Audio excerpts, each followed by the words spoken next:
आता जसं आपण प्रथमेशबद्दल बोलतोय तसं तुमचे मिस्टर सुद्धा नाही आहेत. सो तो एक सुद्धा संघर्ष होता आणि तेव्हा तुम्हाला प्रथमेशने सावरलं होतं. सो नक्कीच. तो संघर्ष कसा होता आणि तेव्हाचा तो पिरियड तुमच्या दोघींसाठी कसा होता? त्यावेळेला कसं माहिती आहे, मिस्टर गेले म्हणजे ते पण चालता बोलता म्हणजे करोनामध्येच होते. हं, म्हणजे त्यांना करोना नव्हता आला, त्यांना अटॅक आला होता. हं, ते पण आपल्या घरामध्ये 7 वाजता नाश्ता केला, फिरले-बिरले आणि नंतर त्यांना श्वास घ्यायला त्रास झाला. मग जवळच्या इस्पितळात गेलं, तिथे आय-सी-यूमध्ये नेलं. तोपर्यंत डॉक्टरनी म्हणजे घरापासून ते त्यांचं होईपर्यंत 20-25 मिनिटामध्ये सगळं झालं होतं. ते पण मला म्हणजे शॉकिंग होते. त्यानंतर मग नंतर मी आय-सी-यूमध्ये होती. मला तुम्ही धक्का हां, 12व्याच्या टायमाला ही आय-सी-यू मध्ये होती 12वीच्या पप्पांच्या. अगोदर म्हणजे अगोदर 10व्याला. हं, हां, म्हणजे त्यांचं झाल्यानंतर 5-6 दिवसांनी मला त्रास झाला. मग मी आय-सी-यूमध्ये होती. मला काही माहितीच नाही. 12वीच्या अगोदर मला आणलं ते.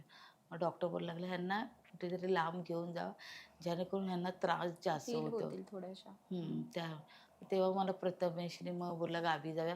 त्यावेळेला कोरोना पण होता. बरं. हं, मग नंतर कुठे जाणं पण शक्य नव्हतं म्हणून आम्ही गावी होतो 2-3 महिने. हं. तेव्हा पण फोन मला दिला नव्हता. त्यावेळेला पण तेच. फोन पण नव्हता दिला. मग गावी 2-3 महिने राहिलो. नंतर आलो मग मला प्रथमेशने हळू-हळू प्रथमेश बोलायचा, "मम्मी चल व्हिडिओ करा, तुझं मन दुसरीकडे रमवेल." हं.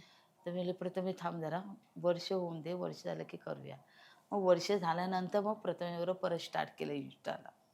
मग ते प्रथमेशचा हात पकडून एवढी पुढे आली ना, ते एवढं म्हणजे स्वप्न माझं चांगलं चाललं होतं तर एवढं म्हणजे जग जिंकल्यासारखं झालं होतं मला त्यावेळेला. हं. Instaवर आम्ही दोघं व्हिडिओ टाकत होतो. म्हणतात ना, दुधामध्ये ह्याचा मिठाचा खडा पडतो, तसं झालं. नजरच लागली आणि हे पूर्ण आता अर्धवटच राहिलं. एवढं म्हणजे आई मुलाचं देवाला पण मी ते बोलते, काय मी चूक केली होती, की माझ्या मुलाला तुम्ही एवढ्या लवकर हे केलं. एक प्रकारे नजर पण बोलू शकतो आपण.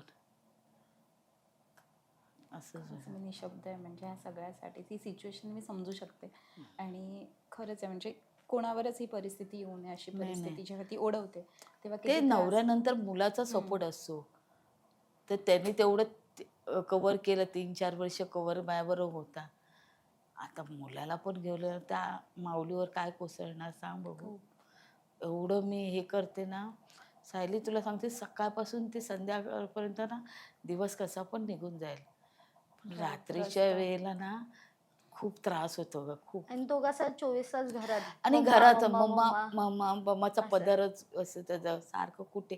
तुला माहिती आहे ना, मी तुला आता बोलली ना, मित्र-मैत्रिणी फिरतात हे, पण हा मुलगा असा एकमेव की तो आईला घेऊन फिरवत होता फक्त.